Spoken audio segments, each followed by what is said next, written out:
One of the major elements of the very short introduction to the British Empire is a chapter looking at the legacies of the British Empire.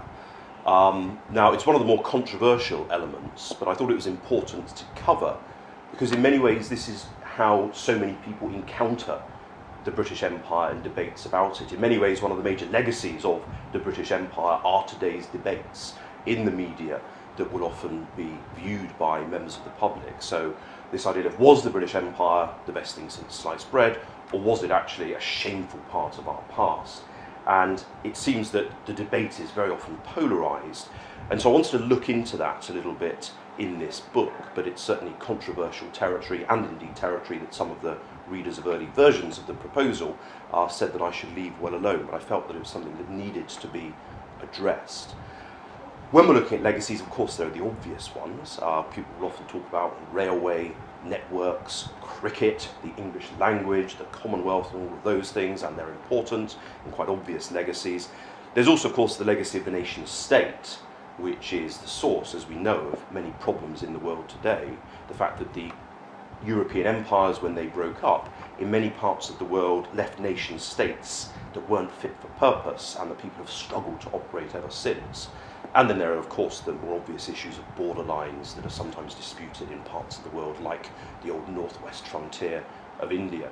So looking at some of those legacies, the built environment, psychological issues as well, these are important aspects of the legacies of the British Empire, which I would argue are still very important to understanding the modern world. That's why I think the British Empire is an important thing to study, because it tells us so much about why the world is as it is in many parts of the globe. Moving on to the debate about empire, good or bad. This is obviously hugely difficult terrain.